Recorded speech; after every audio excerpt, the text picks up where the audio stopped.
Welcome back. ఇందాక ఒక caller అడిగిన క్వశ్చన్కి మీరు చూస్తున్నారు అనుకుంటున్నాను నేను షోని. క్యాలిక్యులేషన్స్ పూర్తయ్యాయి, ఇప్పుడు ఆన్సర్ ఇస్తాం సార్. సో చాలా టైం తీసుకున్నాం, బట్ ఒక పూర్తిగా వారికి అవసరమైన ఇన్ఫర్మేషన్ కాబట్టి టైం తీసుకున్నా కూడా పర్లేదు, ఆన్సర్ చెప్పండి సార్. మీరు కొన్న ధరని మీరు 2005 కొన్నారండి, దాన్ని ఈ రోజుకి మేము అన్వయిస్తాం. దాని ఏమంటే cost of index government table ఇచ్చిందమ్మా.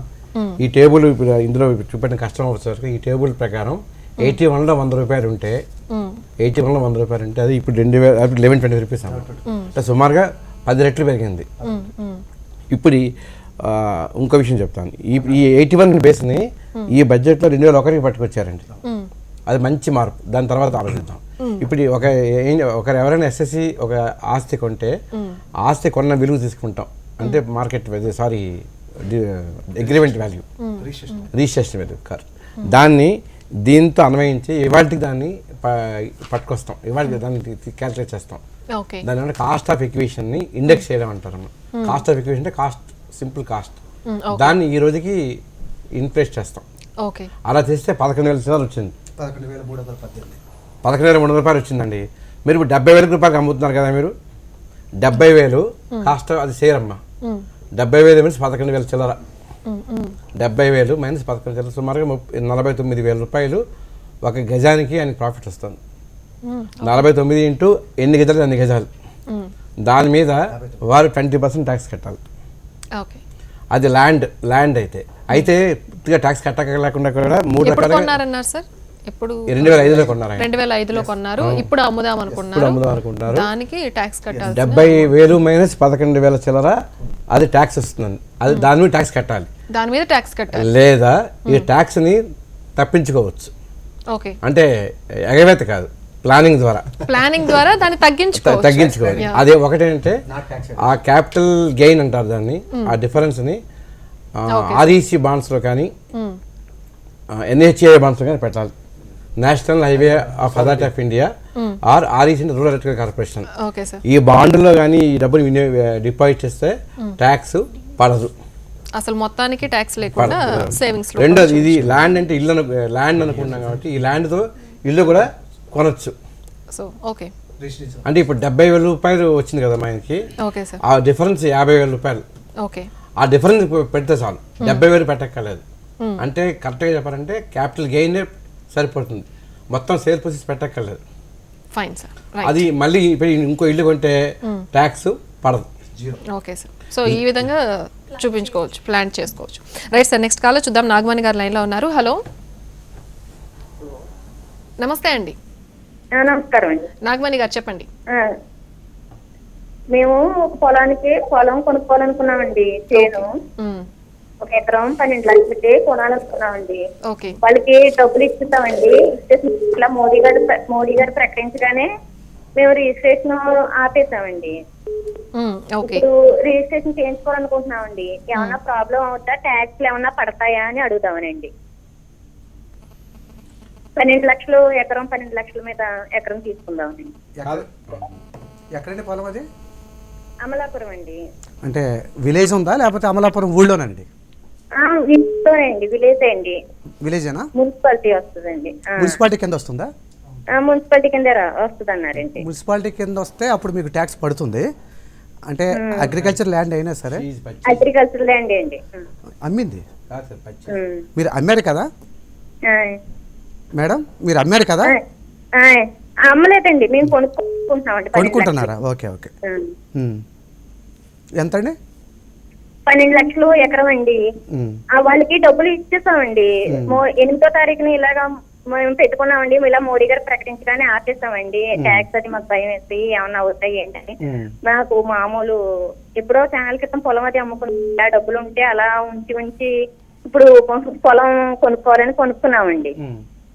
Registration చేయించుకోలేదండి. ఇప్పుడు చేయించుకోవాలనుకుంటున్నామండి. మాకు ఏమైనా ప్రాబ్లం అవుతా, ట్యాక్స్లు అవి ఏమైనా పడతాయా మాకు? అంటే ఇప్పుడు మీరు అప్పుడు అగ్రిమెంట్ చేసుకున్నారు, ఇప్పుడు రిజిస్ట్రేషన్ చేయించుకోండి. రేపు ఈ డబ్బులు ఎక్కడి నుంచి వచ్చినాయి సోర్స్ అడుగుతారు. సోర్స్ అంటే అండి, ఈ డబ్బులు ఎక్కడి నుంచి వచ్చినాయి మీకు? అదేండి. దాన్ని ఏం చేస్తారంటే మీరు మీకు మీకు మంచి నిపుణుల ఒక ఎక్స్పర్ట్ అయిన చార్టెడ్ అకౌంటెంట్ కలవండి, దాన్ని ఎట్లా ప్లాన్ చేయాలో చెబుతారు, దాన్ని తీసుకొని మీరు ఆ సోర్స్ని ఎట్లా చేయాలో చెబుతారు, చేసి చేయండి, ఫైల్ చేయండి. ఫైలింగ్ అనేది మాత్రం కంపల్సరీ. ఓకే. ఇంకో చిన్న పర్చేజ్ లో ట్యాక్స్ పడదండి. Purchase పర్చేజ్ source, చేసేటప్పుడు ట్యాక్స్ పడదు, source. సోర్స్ అది డిటర్మైన్ source చేయాలి. సార్. అది ఇంపార్టెంట్. ఎక్కడి నుంచి సోర్స్ వచ్చిందో ఎక్కడి కావాలి. నుంచి వచ్చింది మనీ అనేది అది 20 lakhs తెలపాలి. కదా. 20 lakhs. 12 లక్షలు. సోర్స్ సరిగా ఎక్స్ప్లెయిన్ చేయలేకపోతే చేయాలి. ఆవిడ ట్యాక్స్ ఆవిడ పడిపోతుంది. దీని మీద సోర్స్ ఎక్స్ప్లెయిన్ చేయగలిగితే ప్రాబ్లం. పర్చేజ్ చేయడం వల్ల మేడం చెప్పినట్టు పర్చేజ్ చేయడం వల్ల ట్యాక్స్ పడదు, అమ్మిదాని ట్యాక్స్ పడుతుంది. కానీ పర్చేజ్ చేసినప్పుడు గవర్నమెంట్ ఏమడుతుంటే నీకు డబ్బు ఎలా వచ్చింది, నువ్వేనా అమ్మేవు, నువ్వేనా కొన్నావు, ఎంత కొన్నావు, 12 ఎలా వచ్చింది, ఆ జవాబు సరిగా చెప్పకపోతే ఈవిడ చేతిలో 10 లక్షల రూపాయలని ఇన్కమ్ ని భావిస్తారు ముందు. ఓకే. ఇప్పుడు అదే ఆ మధ్య గొడవ ఏమొచ్చింది, బంగారం గొడవ వచ్చింది కదమ్మా, 60 తులాలు ఎక్కువ ఉంటే పట్టుకుంటారని చెప్పి పెద్ద అప్రూవర్ అయిపోయింది కదా. ఆ బంగారం కానీ ఎక్స్పెండిచర్ కానీ ఇన్వెస్ట్మెంట్ కానీ ఏదైనా కానీ సోర్స్ ఎక్స్ప్లెయిన్ చేయలేకపోతే ఆ కొన్న వ్యక్తి విషయంలో ట్యాక్స్ వేస్తారు. ఓకే. వాళ్ళు వృత్తి నిపుణులను కాంటాక్ట్ చేస్తే వాళ్ళు మంచి సలహా లభిస్తుంది వాళ్ళకి. Okay sir, right. అయితే బడ్జెట్లో డైరెక్ట్ ట్యాక్సెస్ మీద ఎక్కువ ఫోకస్ పెట్టారు, ఇండైరెక్ట్ ట్యాక్సెస్ మీద జిఎస్టీ ఉంది కదా అని ఎక్కువ ప్రస్తావించలేదేమో. సో అందుకే మాకు కూడా ఎక్కువ డిస్కషన్లో అవకాశం దొరకలేదు ఇండైరెక్ట్ ట్యాక్సెస్ గురించి. బట్ స్టిల్ జిఎస్టీ మీద చాలా డౌట్స్ ఉన్నాయి, అది కూడా చూద్దాం. కానీ అంతకంటే ముందు ఈ రియల్ ఎస్టేట్కి సంబంధించి ఇండైరెక్ట్ ట్యాక్సెస్లో కొన్ని చేంజెస్ వచ్చాయని తెలిసింది. అది ఏంటి అని డిస్కస్ చేసే ముందు ఒక కాలర్ని చూద్దాం. రామకృష్ణ గారు లైన్లో ఉన్నారు. Hello madam. నమస్తే అండి రామకృష్ణ గారు, చెప్పండి. నమస్తే అండి. యాక్చువల్లీ మా father in law is bank employee. మీరు బ్యాంక్ ఎంప్లాయీ, మీ father. Okay okay, father in law. Okay. So ఏం చేసామంటే అప్పుడు మా డాటర్ పుట్టినప్పుడు ఒక ఫిక్స్డ్ డిపాజిట్ చేసాం ఎంప్లాయీ కోటా కింద. ఓకే. డిపాజిట్ చేసాం. ఆఫ్టర్ 21 years కి వాళ్ళు ఈల్డ్ వచ్చేసారు. 21 years కి ప్రాపర్ పేరు మీద డిపాజిట్ చేసాము. ఒక 8 lakhs ఇప్పుడు ఈల్డ్ వస్తుంది. సో ఆయన రిటైర్ అయిపోయింది 2005. ఓకే. ఆయన రిటైర్ అయిపోయింది 2005. ఆయన పేరు మీద చేసాము. కాకపోతే ఏంటంటే నామినీ కింద పాపల పేరు పెట్టాం. నామినీ కింద మీ పాప పేరు పెట్టారు? పెట్టాం, ఎందుకంటే మైనర్ అప్పుడు పుట్టగానే ఎఫ్డీ వేసాం. మేము ఓకే. పుట్టగానే ఎఫ్డీ వేసాము. అది సపోజ్ 96 లో ఎఫ్డీ వేసాం అనుకోండి. ఇప్పుడు మెచ్యూరిటీ టైం వచ్చింది. ఓకే. ఇప్పుడు మెచ్యూరిటీ అవుతుంది. మా ఫాదర్ ఇన్ లా 2005 లో రిటైర్ అయ్యారు.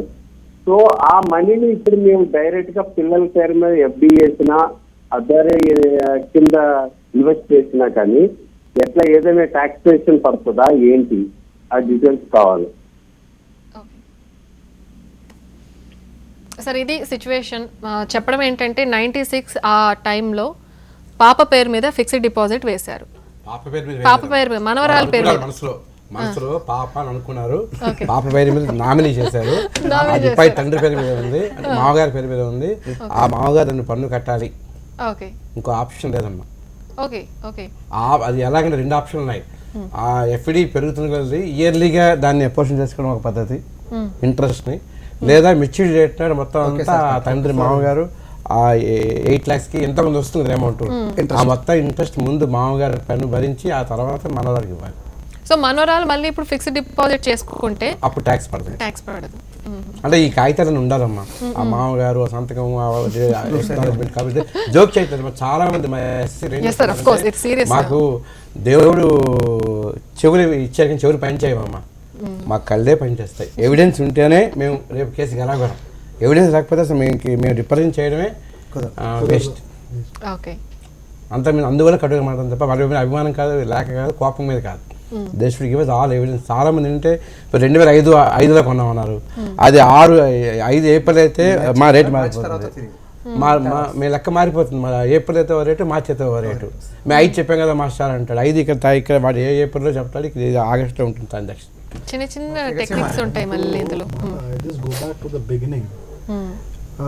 అరుణ్ జైట్లీ గారు చెప్పినారు కదా, 3.5 crores పాపులేషన్ 125 crores నుంచి 3.5 crores ట్యాక్స్ పే చేస్తున్నారు, రిటర్న్ ఫైల్ చేస్తున్నారు. ఇప్పుడు ఈ అంత క్వశ్చన్స్తోని మీకు అర్థమవుతుంది ఎంత గ్యాప్ ఉంది యాక్చువల్గా చూస్తే. ఇదంతా ఎంత there is lot of money in the market, but అది రిటర్న్స్లో రావటం లేదు. అది ఇప్పుడు ఈ అంతా అవేర్నెస్తోని అందరికి ఒక అప్రోచ్ వస్తుంది ఇప్పుడు రిటర్న్ ఫైల్ చేయాలని. I think this is something which the government wants. This is what is transparency which the government is talking about. They are not talking about only one set of vote bank or anything. They are talking about let my citizens be tax compliant. You understand with the basic question Yes, which sir. people are giving, primarily ఇదే gap మన కంట్రీలో. వీళ్ళందరూ tax బ్రాకెట్లో వచ్చేస్తే I think the country will be on total different. Maybe sir ఇక్కడ ఒకటి చాలా sectors, చాలా విషయాలలో ప్రజలకి అవగాహన రావాలి, గవర్నమెంట్ స్టెప్స్ అలాగే తీసుకోవాలి, అవగాహన కల్పించే విధానంలో. అండ్ ట్యాక్సేషన్ సరళీకరణ చేయాలి ఖచ్చితంగా. అంటే ఏ ఫామ్ ఫిలప్ చేయాలి, ఏది చేయాలి, ఆన్లైన్ అంటున్నారు, ఇలా చాలా క్వశ్చన్స్ ఉన్నాయి. ఒక కాలర్ తర్వాత డిస్కస్ చేద్దాం సార్. గౌతమ్ జనగాం నుంచి లైన్లో ఉన్నారు. హలో గౌతమ్ గారు చెప్పండి. నమస్తే అండి. నమస్తే అండి, చెప్పండి. నాకు చిన్న డౌట్ అండి. యా, చెప్పండి. నేను గవర్నమెంట్ ఫ్రాంచైజీ నడుపుతున్నాను. ఓకే గవర్నమెంట్ సర్వీస్ సంబంధించి ఫ్రాంచైజీ నడుపుతున్నాను. ఓకే గత 4 సంవత్సరాల నుండి నేను ఫ్రాంచైజీ నడుపుతున్నానండి. ఓకే దురదృష్టవశాత్తు ఇంతకు ముందు మేము ఎవరి కిందనైతే మేము అగ్రిమెంట్ చేసుకున్నామో వాళ్ళు మాకు ఇన్కమ్ ట్యాక్స్ కట్ చేశారు, కానీ మా ఇన్కమ్ ట్యాక్స్ గవర్నమెంట్ కు పే చేయలేదు. ఓకే అండ్ ఇంకొక విషయం ఏంటంటే ఈ మధ్యలోనే ఒక 1 year నుండి పే చేస్తున్నారు. ఓకే ఇప్పుడు ఇంకోటి ఏంటంటే మేడం, నా అకౌంట్ నుండి మంత్లీ ఆల్మోస్ట్ ఒక 3 lakhs 2 lakhs to 3 lakhs వరకు ట్రాన్సాక్షన్ జరుగుతుంది. గవర్నమెంట్ సంబంధించి సర్వీసెస్ కి మేము అమౌంట్ పేమెంట్ అంటే కస్టమర్స్ దగ్గర నుంచి పేమెంట్ చేసుకునే అన్ని కూడా మేము అకౌంట్ బేస్డ్ ట్రాన్సాక్షన్స్ చేస్తాం అనమాట. ఓకే అండి. సో దీనివల్ల మేము ఈ డిపాజిట్స్ విత్డ్రాస్ కి మేమన్నా ఐటీ రిటర్న్స్ చూపించుకోవాల్సి వస్తుందా? ఓకే అండ్ చెప్పండి. రైట్, లైన్ కట్ అయినట్లుంది గౌతమ్ గారు. నా చిట్టూరు అయిపోయి అమౌంట్ వచ్చిందండి ఒక 8 lakhs. 8 lakhs ఫిక్స్డ్ అయిపోయి అమౌంట్ వచ్చింది. నేను మా అమ్మగారు ఒక నా 2 సంవత్సరాల నుండి 3 సంవత్సరాల నుండి చీల్ వేసుకుంటూ వచ్చిన అమౌంట్ ను మొన్న 6th month లో డిపాజిట్ చేశారండి ఒక 8 lakhs. ఓకే సో ఈ 8 lakhs కి సంబంధించి మేము ఐటీ రిటర్న్స్ చూపించుకోవాల్సి వస్తుంది. ఓకే ఇది ఒక 2 క్వశ్చన్లకి దయచేసి కొద్దిగా మీకు సమయం లేనట్టుంది కానీ కొద్దిగా ఇన్ఫర్మేషన్ ఇవ్వండి దయచేసి. షూర్ అండి, మీ 2 క్వశ్చన్స్కి ఆన్సర్ చేసే ప్రయత్నం చేస్తాం. ఫస్ట్ పాయింట్ మంత్లీ ఇన్కమ్ అని అన్నారు కదా, మంత్లీ గవర్నమెంట్. దాని ఫస్ట్ పాయింట్ మీరు ఏ కేసు ఏమైనా రిటర్న్ వేయాలి ఇంకా అందులో డౌట్ లేదండి, ఇంకా డౌటే లేదు. రెండోది మీకు మంత్లీ 2 లక్షల రూపాయలు ఎంత వస్తుంది, టీడీఎస్ కట్ అవుతుంది కదండి. టీడీఎస్ కట్ అయినా చాలామంది కొంతమంది బ్యాడ్ పేయింగ్ మనుషులు టీడీఎస్ కట్ చేసుకుని అది గవర్నమెంట్ కదా కట్టకుండా తినేస్తున్నారు. కొంతమంది కడుతున్నారు, ఎక్కువ మంది కడుతున్నారు ఇప్పుడు.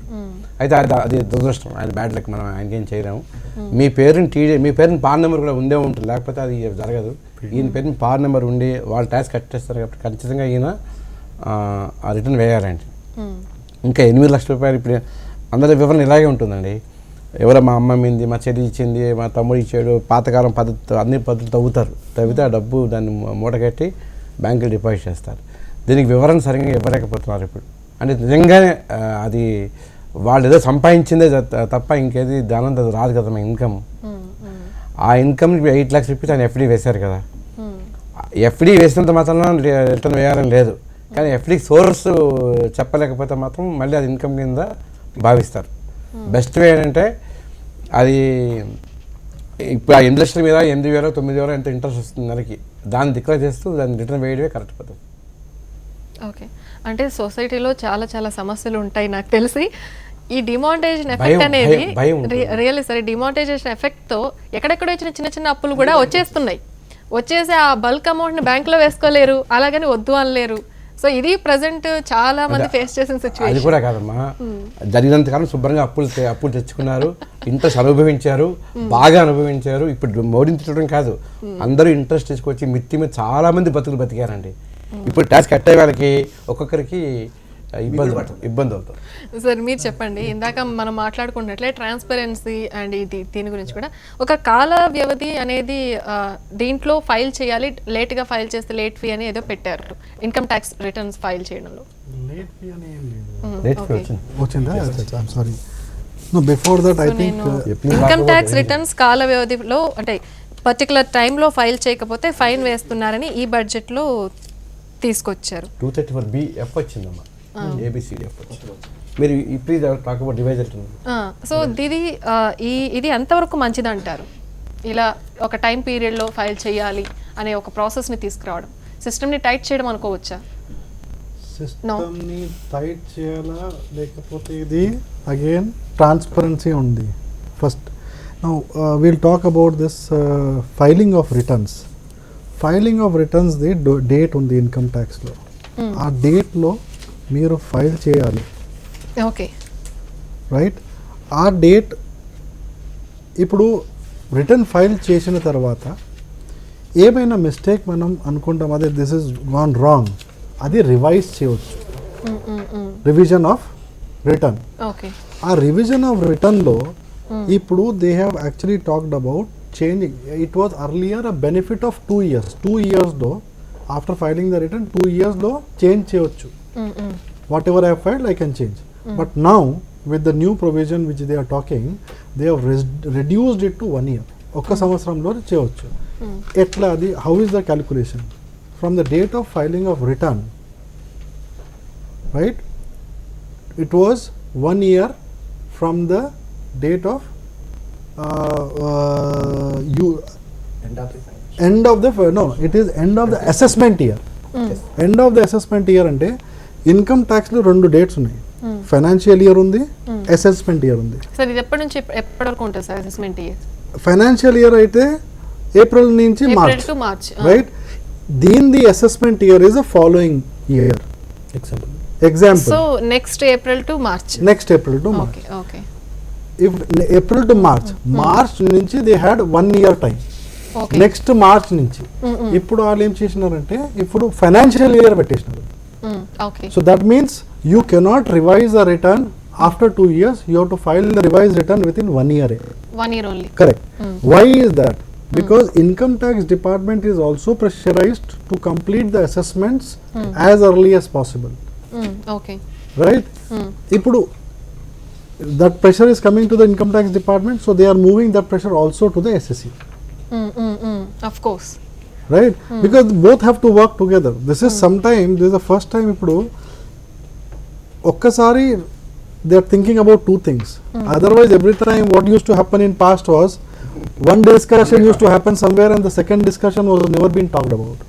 So one side when the department is being pressurized to complete the assessment before time, parallelly the SSCs are also being told to file the revised return within that particular time. Okay sir. Adi one of the very good moves because the assessments will get over quickly.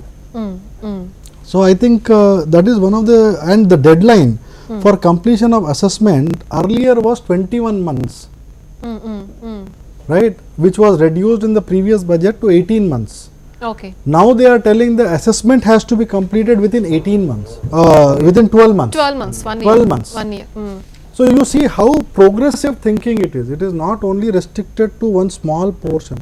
ఇప్పుడు they are doing 360-degree analysis అవుతుంది ఇప్పుడు. Yes sir. One effect ఇస్తే what are the other things which I need to consider? So you see these are all things which are very positive from a futuristic or transparent way of doing things. Okay sir. ఏమవుతుందంటే అసెస్కి కూడా clarity ఉంటుంది. Okay, నా assessment 12 monthsలో అయిపోతుంది అనేసి. Plus గవర్నమెంట్కి కూడా clarity అయిపోతుంది. Demand ఉంటే డిమాండ్ రేస్ చేస్తారు, రీఫండ్ ఉంటే రీఫండ్ ఇచ్చేస్తారు. ఆ క్లారిటీ ఉంటుంది. ఇంకోటి ఏంటంటే ఈ బడ్జెట్లో ఇంకా one good point for the assessees is single page return introduce చేశారు. For up to 5 lakh rupees income ఉంటే మీరు ఒక సింగిల్ పేజ్ రిటర్న్ ఫైల్ చేసేస్తే అయిపోతుంది. ఇప్పుడు వరకు 4-5 pages కాంప్లికేటెడ్ రిటర్న్ ఒక సిఏ దగ్గరికి వెళ్ళాలి. సింగిల్ పేజ్ రిటర్న్ గురించి డిస్కస్ చేద్దాం డీటెయిల్ గా. ఒక కాలర్ ని చూద్దాం. గౌరీశ్వర్ గారు లైన్ లో ఉన్నారు. నమస్తే అండి. హలో అమ్మా నమస్తే. చెప్పండి గౌరీశ్వర్ గారు. అమ్మ నా పేరు గౌరీశ్వరరావు, విశాఖపట్నం నుంచి మాట్లాడుతున్నాను. ఓకే అండి. నేను ఆంధ్రప్రదేశ్ రాష్ట్ర ప్రభుత్వ ఉద్యోగినమ్మా. ఓకే 1994లో సర్వీస్కి వచ్చాను. ఓకే దాదాపుగా 23 ఏళ్ళు అవుతుంది సర్వీసు. ఓకే అండి. అయితే నేను మా ఫాదరు రైల్వేలో పనిచేస్తూ రిటైర్ అయినప్పుడు 2000 సంవత్సరంలో 200 గజాల సైట్ ఒకటి కొన్నానమ్మా. ఓకే, మీరు కొన్నారు, మీ పేరు మీద కొన్నారు? నా పేరు మా నాన్నగారు ఇచ్చిన డబ్బులతో కొనుక్కున్నాను. Okay fine. అయితే 2004లో నా బాలినాటి స్నేహితుడు, మా కులము, మా ఊరు శ్రీకాకుళం. హలో చెప్పండి చెప్పండి, వినిపిస్తోంది. అతను నాకు బిజినెస్ చేసుకుంటాను కావాలరా అని అంటే, సరే అయితే అని చెప్పి అమ్మేసి వాడు ఎంజాయ్ చేసుకుంటే పూర్తిగా ప్రతి పైసా కూడా, సింగిల్ ఎన్పి కూడా. ఓకే, ఇది అమ్మేసి అతనికి ఇచ్చారు అలాగని అని చెప్పాలి, కానీ పూర్తిగా ప్రతి పైసా కూడా వాడే ఎంజాయ్ చేశాడు. Okay fine. అయితే ఈ రోజు పాపం అతను నాకు కొని పెట్టేస్తాను అంటున్నాడు. ఏంటండి?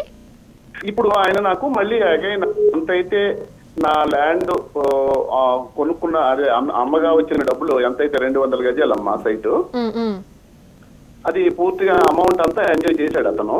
ఇప్పుడు ఏమంటున్నాడు అతను? ఆ 200 గజాల సైటు నీకు ఇచ్చేస్తాను రా అబ్బాయి అన్నాడు. Okay fine. అయితే నాకు మరి ఈ ట్యాక్స్ ఎలా కట్టాలి ఏంటి నాకు ఎక్కడ నుంచి? ఇప్పుడు ఆ 200 గజాలు మీ పేరు మీదే ఉందా, లేదంటే అతని పేరు మీద మళ్ళీ మీరు తీసుకుంటున్నారు? వాడు కొనుక్కొని, వాడి పేరు మీద కొనుక్కొని వాడు అక్కడి నుంచి మళ్ళీ నాకు ట్రాన్స్ఫర్ చేస్తాను అంటాడమ్మా. Okay fine. అలా చేయమంటారా, లేదంటే నా పేరు మీదైనా డైరెక్ట్ గా కొనేస్తాను అంటున్నాడు. కాదు, ఫస్ట్ పాయింట్ మీరు ఆయన ఇవ్వడం అనుభవించడం చెప్పి అంటున్నారు. నిజంగా మీరు అతనికి ల్యాండ్ ఇచ్చారా? ల్యాండ్ అంటే సేల్ చేశారా? వేరే పార్టీకి అమ్మేసి ఆ డబ్బులు అతను ఎంజాయ్ చేశాడండి. అంటే అది కాదు, మీరు అమ్మినట్టు లెక్క. లీగల్ గా మాట్లాడితే, పేపర్ మీద మాట్లాడితే లీగల్ గా మాట్లాడితే నేను అమ్మినట్టే. మీరు అమ్మినట్టు లెక్క. మీరు అమ్మిన తర్వాత మీరు మీ ఫ్రెండ్కి అప్పిచ్చారు అనుకుందాం కాసేపు, మరి ఓకే అంటే అంతే, ఇంకో ఆప్షన్ మీకు లేదు. గౌరీశంకర్ గారు, గౌరీశ్వరరావు గారు, అంతే అంతే అనుభవించిన వాడేనే మీరు అప్పించేట లెక్క. First point. రెండోది, అతను ఇప్పుడు మీకు ఏం చేస్తారంటే, మీకు మళ్ళీ మీ ల్యాండ్, మీరు ఆయన అంత విలువైన ల్యాండ్ కొంటాడు, అవును, కొని మీకు ఇస్తాడు, అవునండి, మీ పేరు మీద బదిలీ చేస్తాడు. అవునండి, అంతే కదా. అందరూ ట్యాక్స్ పడుతుందండి, మరి మీకు ఇంకో ఆప్షన్ లేదు. నాకు పడుతుందండి. ఫస్ట్ పాయింట్, మీరు ల్యాండ్ అమ్మారు కదా మాస్టర్, అవును, మీరు అమ్మినట్టు లెక్క. మీ ఫ్రెండ్ అనుభవం తర్వాత మీరు అమ్మినట్టు లెక్క మీకు ట్యాక్స్ పడుతుంది. రెండోది, ఇప్పుడు మీరు మీ ఫ్రెండ్ ఆయన ల్యాండ్ మీకు ఇస్తాడు కదా, అవునండి, అది మీ చేతికి వచ్చినప్పుడు మీరు మళ్ళీ ఇంకో ల్యాండ్ కొనుక్కోండి లెక్క కదా. అవునండి, అవునండి. ఆ కొనుక్కోడానికి మీకు సోర్స్ ఆఫ్ ఇన్కమ్ ఏంటి మరి? అది నేను చూపించలేదు సార్. చూపించలేదు మీరు, అవును. అది కాబట్టి మీకు అది కూడా ట్యాక్స్ పడుతుంది. రీపేమెంట్ ఆఫ్ లోన్ మీన్స్ అంత ఇంట్రెస్ట్ అవన్నీ మనకి అవుతాయి కదా.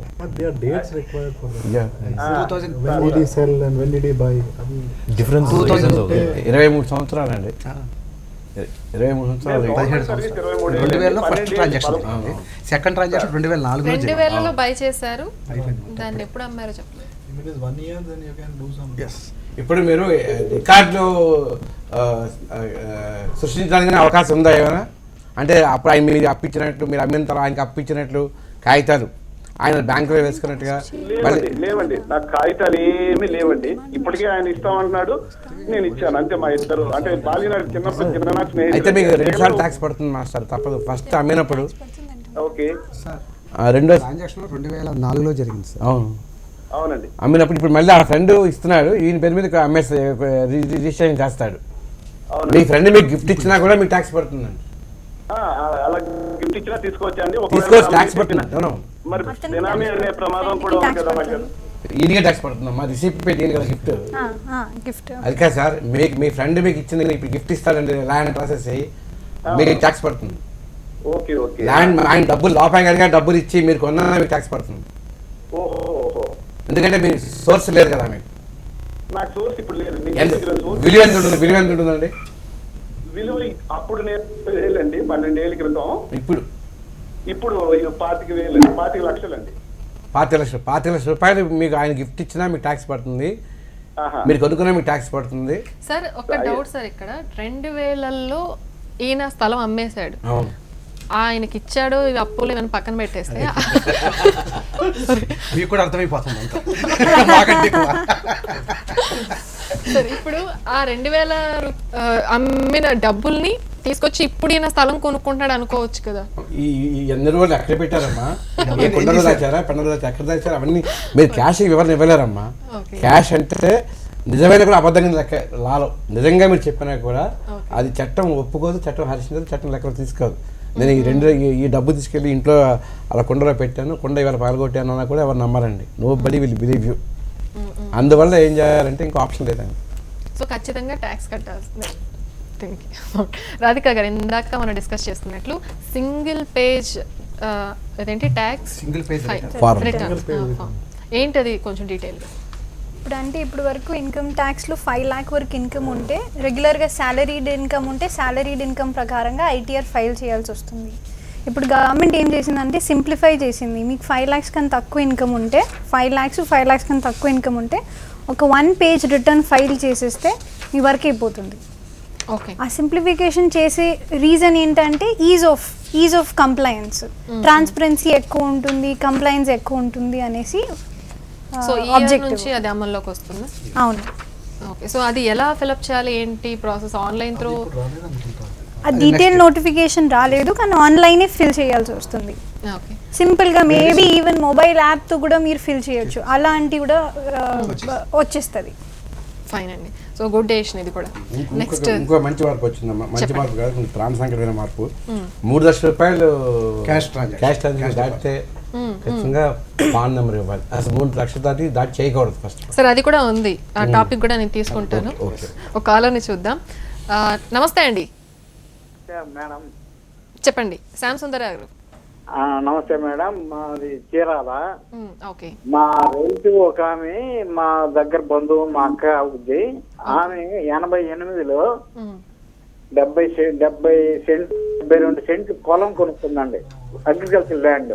ఓకే, ఆమె అమ్ముతానని చెప్పి అన్నది. 6 నెలల క్రితం 7 నెలల క్రితం మా అబ్బాయి కొనుక్కోవాలని ఆమెకు 2 లక్షలు ఇచ్చాడు. ఓకే, క్యాష్ ఇచ్చేసాడు. ఇప్పుడు గవర్నమెంట్ వాల్యూ ప్రకారం దాదాపు 3 లక్షలు అనుకోండి. గవర్నమెంట్ వాల్యూ రిజిస్ట్రేషన్ చేయించుకోవాలంటే కనుక్కున్నాను, 3 లక్షలు అన్నారు. ఓకే, ఇప్పుడు మా అబ్బాయి పేరుతో మిగిలిన క్యాష్ ఇచ్చి రిజిస్ట్రేషన్ చేయించుకోవచ్చా? సో వేరే వాళ్ళ ల్యాండ్ కి మీరు ఆల్రెడీ 2 lakhs అడ్వాన్స్ ఇచ్చారు, మీ అబ్బాయి ఇచ్చాడు, కానీ ఇప్పుడు మీరు రిమైనింగ్ పే చేసి మీ పేరున రిజిస్ట్రేషన్ చేసుకోవచ్చు. మా అబ్బాయి పేరుతో, మీ అబ్బాయి పేరు మీదే. Okay, fine. ఆ అబ్బాయి ఇన్కమ్ ట్యాక్స్ ఎస్ఎస్సి అంటే చేసుకోవచ్చు, అందులో ప్రాబ్లం ఏమి ఉండదు. కానీ మీకు ట్యాక్స్ సంబంధించి డౌట్స్ ఏమైనా ఉన్నాయా? అది సాఫ్ట్వేర్ ఇంజనీర్, దానికి మేమేమో ట్యాక్స్ ఏమైనా కట్టాలా? మా అబ్బాయి సాఫ్ట్వేర్ ఇంజనీర్. అది అగ్రికల్చర్ ల్యాండ్. అబ్బాయి రిజిస్ట్రేషన్ చేసుకుంటారంటే కాగితం మీద మీ అబ్బాయి కొంటున్నాడు లెక్క కదా. మా అబ్బాయి కొనుక్కుంటున్నాను. ఎంత కొంటున్నాడు, కాగితం ఎంత రాస్తున్నారు మీరు? ఇప్పుడు దానికి అదే ఇప్పుడు కొనబోయే రేపు జరగబోయే వ్యవహారంలో 3 లక్షల లోపల 2 లక్షలు అనుకోండి, 3 lakhs. 3 లక్షలు రాస్తారా అగ్రిమెంట్ లో? ఏమండి, ఆ సేల్ డీడ్ లో 3 లక్షల రూపాయలు రాస్తారు కదమ్మా? 3 లక్షలు రాస్తారండి. ఆ 3 లక్షల రూపాయలకి ఆ అబ్బాయి ధర బ్యాంక్ నుంచి తీసినట్లు అది చాలా ట్రై చేసి చేయండి. అవును, 2 లక్షలు ఆల్రెడీ పే చేసి ఉన్నామండి. అది మీరు పే చేశారు కదా?